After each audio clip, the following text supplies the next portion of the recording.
सभी बहुजन जिसमें दलित, मुस्लिम, ओबीसी को आना होगा एक साथ। ईवीएम में काफ़ी कमी, फिर भी सरकार ईवीएम से ही चुनाव कराना चाहती है। आखिर क्यों? भीम आर्मी जय भीम संगठन के राष्ट्रीय अध्यक्ष मंजीत सिंह नौटियाल ने किया अपील, देश बचाने, संविधान बचाने में करे सहयोग। नमस्कार, जय भीम, जय संविधान, जय बहुजन समाज। मैं संतोष मेहरा, संस्थापक सह मुख्य संपादक न्यूज हब इंडिया, बहुजन की आवाज़ यूट्यूब चैनल। बहुजन की आवाज़ बनने के लिए लाइक, शेयर एवं सब्सक्राइब जरूर करें। भीम आर्मी जय भीम संगठन के राष्ट्रीय अध्यक्ष मंजीत सिंह नौटियाल जी ने कहा कि आज हम अन्याय के खिलाफ एक नहीं हुए तो समझ लीजिए कि आगे आने वाले समय में चुनाव होगा ही नहीं। मंजीत सिंह नौटियाल जी ने क्या कहा, आप पूरा वीडियो जरूर देखें। न्याय की बात करनी है, इसलिए मैं आप सभी तमाम लोगों से कहना चाहता हूं, बार बार अपील कर रहा हूं कि आज हल्द्वानी जाते हुए जो अन्याय हुआ, जो अत्याचार हुआ, मेरे मुस्लिम समाज के लोगों से मुझे मिलने से रोका गया, लेकिन मैं आपसे यह वादा कर रहा हूं, मुझे सरकार कब तक रोकेगी। मैं आज सोशल मीडिया के माध्यम से यह भी मैसेज दे रहा हूं हल्द्वानी के लोगों से कि आज नहीं तो कल मैं संविधान लेकर आपके बीच में जरूर पहुंचूंगा। आज जितनी फोर्स मुझे रोकने के लिए लगाई गई, जिस प्रकार से मुझे रोकने के लिए पूरा षड्यंत्र रचा गया, मेरे मुसलमान भाइयों, अपने भाई पर भरोसा रखना। मैं एक दिन हल्द्वानी जरूर पहुंचूंगा। मैं आपके न्याय दिलाने के लिए, आपकी पीड़ा सुनने के लिए हल्द्वानी जरूर पहुंचूंगा, लेकिन आपको एकजुट होकर संगठन में आने की आवश्यकता है, संगठन से जुड़ने की आवश्यकता है। भीम आर्मी जय भीम संगठन ने कभी आपके सम्मान में कमी नहीं आने दी। जब भी जुल्म हुआ, हम लोग डटे रहे संविधान लेकर, लेकिन आपको साथ खड़े होने की आवश्यकता है। जो लोग घर में चुप बैठे हैं, मैं उनसे भी कहना चाहता हूं कि और इससे कौन सी ज्यादा बर्बादी का आप लोग इंतजार कर रहे हैं, और कितनी बर्बादी देखोगे। अगर अब भी हम लोग घर से नहीं निकले तो देश की सरकार ऐसा षड्यंत्र, ऐसे तैयारियां कर रही है, हमें कोई अधिकार हमारे पास सुरक्षित नहीं बचेगा, कोई अधिकार हमारे पास नहीं बचेगा। इस देश के अंदर चुनाव नहीं होगा, 2024 के बाद चुनाव नहीं होगा। तानाशाही के दम पर सरकार बनेगी, मनवादी सरकार बनेगी।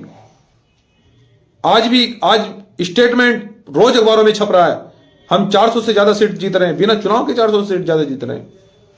यह न्याय, यह तानाशाही, यह राजतंत्र, यह लोकतंत्र की हत्या जिस प्रकार से देश के अंदर की जा रही है, अगर हम लोग अब भी चुप रहे, आने वाला कल बड़ा भयंकर होगा, गुलामी का होगा।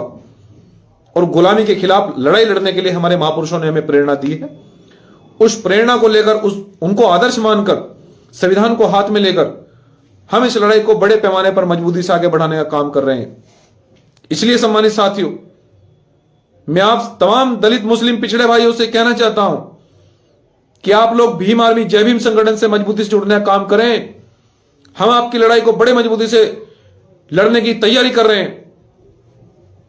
हम आज संकल्प लेकर निकले थे कि आज देश के दलित, मुस्लिम की लड़ाई को लड़ने के लिए आज बड़े आंदोलन की घोषणा करेंगे। सरकार को पता था कि उत्तराखंड में तूफान आने वाला है, अन्याय के खिलाफ तूफान चलेगा, न्याय करना पड़ेगा सरकार को। इसलिए तानाशाही सरकार ने मुझे उत्तराखंड में हरिद्वार जिले में ही डिटेन 4 घंटे मुझे बंधक बना के रखा।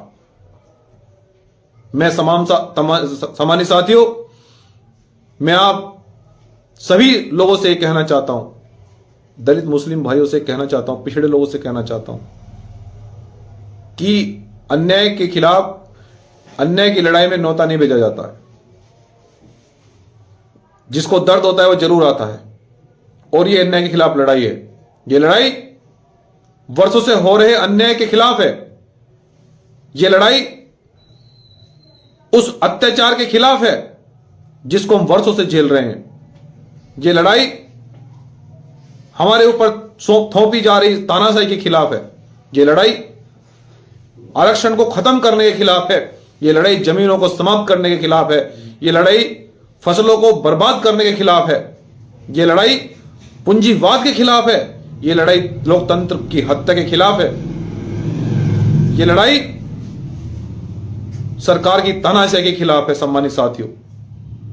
इसलिए हम आपसे कहना चाहते हैं कि जो लोग चुप हैं, अगर आज भी हम लोग गूंगे बने रहे, आज मैंने जो इस देश के अंदर व्यवस्था देखी, मुझे ऐसा लग रहा है कुछ दिन बाद कुछ नहीं बचेगा।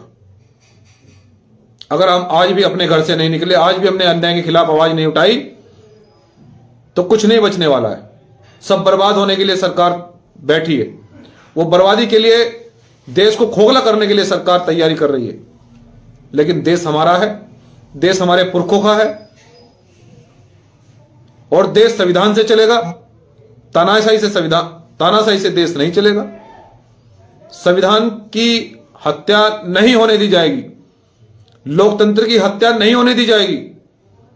देश के अंदर भारत मां के वीर, संविधान को मानने वाले लोग करोड़ों करोड़ों इस देश के अंदर हैं। वो संविधान को हाथ में लेकर लड़ाई को लड़ेंगे। हम आंदोलन करेंगे, हम नफरत को मिटाकर भाईचारा पैदा करेंगे, सबको गले से लगाएंगे, हिंदू मुसलमान को तोड़ने वाले लोगों को मुंह तोड़ जवाब देंगे, धर्म के आधार पर लड़ाई लड़ने वाले लोगों को हम सत्ता से बाहर का रास्ता दिखाएंगे। हम लोग इस बार सरकार में ऐसे लोगों को स्थापित करेंगे जो भाईचारा कायम करती हो, जो सभी पंथ और सभी धर्मों का सम्मान करते हो। हमें ऐसे लोगों को सरकार में लाना होगा। इसलिए सम्मानित साथियों, यह लड़ाई अन्याय के खिलाफ है। यह लड़ाई मुस्लिम भाइयों के साथ में हो रहे अन्याय के खिलाफ है। यह लड़ाई दलित भाइयों के साथ में हो रहे अन्याय के खिलाफ है। और यदि आज हम लोगों ने आवाज नहीं उठाई तो कल लाशें उठानी पड़ेगी, यह भी तय है। यह आपको तय करना है कि लाशें उठाना चाहते हो कि आवाज उठाना चाहते हो। इस लड़ाई में जो व्यक्ति आगे आएगा, इस देश के अंदर वर्तमान में इतनी तानाशाही हो रही है, ईवीएम के खिलाफ हमने आंदोलन को छेड़ा, और जो सरकार ने तानाशाही दिल्ली में दिखाई ईवीएम के खिलाफ, हम उसकी भी गहरी निंदा करते हैं। बहुत निंदनीय हो, लेकिन सरकार इतने तानाशाही करना चाहती है, पूरा देश ईवीएम के खिलाफ है, लेकिन फिर भी बीजेपी ईवीएम से चुनाव कराना चाहती है। क्यों? क्योंकि उसे पता है कि फर्जी सर्किट से ही चुनाव जीत सकते हैं। जिस दिन बैलेट से चुनाव होगा, उस दिन बीजेपी सत्ता से में नहीं आ पाएगी। इसलिए सम्मानित साथियों, हम सभी लोगों को यह ध्यान रखना होगा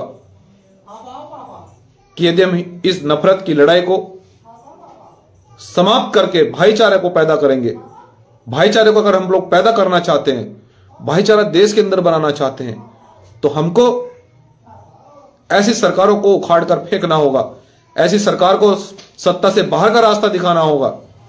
इसलिए मैं आपसे बार बार यही अपील कर रहा हूं, बार बार यही कहना चाहता हूं कि आइए हम इस नफरत की लड़ाई को मिटाकर हम भाईचारा कायम करें, हम दलित मुस्लिम को सुरक्षा दें, उसके साथ में हो रहे अन्याय के खिलाफ लड़ाई लड़ें, उसको रोज उसकी हत्या हो रही है उसके खिलाफ आवाज उठाएं। हमें घर से निकलकर उसकी आवाज को उठाना होगा, उसके लिए लड़ाई लड़नी होगी, उनके लिए आंदोलन करना होगा। अन्यथा आने वाले समय में कुछ नहीं बचेगा, सब बर्बाद हो चुका है। सरकार इससे भी बड़ी बर्बादी की कोशिश कर रही है, इससे भी बड़ी तैयारी की जा रही है आपके लिए, शायद आपको पता नहीं है। सब अधिकार छीन लिए जाएंगे, सब कंपनियां बेच दी गई, शिक्षा का अधिकार छीन लिया जाएगा, आरक्षण को समाप्त कर दिया गया, स्कॉलरशिप नहीं दी जा रही है विद्यार्थियों की, आईएएस पीसीएस में सब बीजेपी के लोग भरे जा रहे हैं, पुलिस भर्ती में पेपर रोज लीक हो रहे हैं, और कौन करवा रहा है उनको? सब बीजेपी के लोग हैं। सबका सिलेक्शन उन्हीं का सिलेक्शन हो रहा है जो बीजेपी के लोग हैं। मजदूर किसान के बच्चों को कहीं नौकरी नहीं मिल पा रही है, दलित पिछड़े आदिवासी लोगों को, मुसलमानों को कहीं नौकरी नहीं दे पा रही है। उनको पता है कि अगर ये कुर्सी पर बैठेंगे तो न्याय होगा, समानता आएगी, भाईचारा बनेगा, लेकिन वो लोग भाईचारे को खत्म करना चाहते हैं, वो लोग नफरत पैदा करना चाहते हैं देश के अंदर। इसलिए मैं आपसे अंतिम में यह अपील करता हूं कि हम, सरकार हमें कब तक रोकेगी, एक सवाल है। दूसरा सवाल यह है कि मेरे मुसलमान भाइयों से मिलने से मुझे कोई ताकत नहीं रोक सकती, मुझे संवैधानिक अधिकार है अपने भाइयों से मिलने का। देश के अंदर जितने भी पीड़ित लोग हैं, जिनके साथ अन्याय हो रहा है, मुझे उनके लिए आंदोलन करने का अधिकार है, उनकी आवाज उठाने का मुझे अधिकार है। संविधान में मुझे स्वतंत्रता दी गई है। इसलिए आज नहीं तो कल मैं हल्द्वानी अपने भाइयों से मिलने जरूर पहुंचूंगा। उनके साथ में जो अन्याय हुआ है उसके खिलाफ आवाज जरूर उठाऊंगा। मैं देश के मुसलमान भाइयों से ये अपील करता हूं कि वो अपने भाई के साथ में इस संगठन से मजबूती से जुड़े, मजबूती से खड़े हों, ताकि हम लोग आपकी आवाज को और भी मजबूती से उठा सकें। देश के तमाम दलित, मुस्लिम, पिछड़े, मजदूर, किसान भाइयों से अपील है कि हम आपके साथ में कंधे से कंधा मिलाकर खड़े हैं, आपके सम्मान में कोई कमी नहीं आने देंगे। इसी के साथ में साथियों, क्रांतिकारी जय भीम। इस वीडियो में आप कोई सुझाव देना चाहते हैं तो कमेंट अवश्य करें। आप हमें फेसबुक, ट्विटर एवं इंस्टाग्राम पर भी फॉलो कर सकते हैं। डिस्क्रिप्शन बॉक्स में लिंक दिया हुआ है। वीडियो को लाइक, शेयर एवं सब्सक्राइब जरूर करें। साथ में बेल आइकन का बटन अवश्य दबाएं ताकि आगे भी मेरा वीडियो देख सके। नमस्कार, जय भीम, जय संविधान, जय Bahujan Samaj. News hub India बहुजन की आवाज़ यूट्यूब चैनल में आपका पुनः स्वागत। बहुजन की आवाज़ बनने के लिए चैनल को लाइक, सब्सक्राइब एवं अपने दोस्तों एवं रिश्तेदारों को भी शेयर जरूर करें।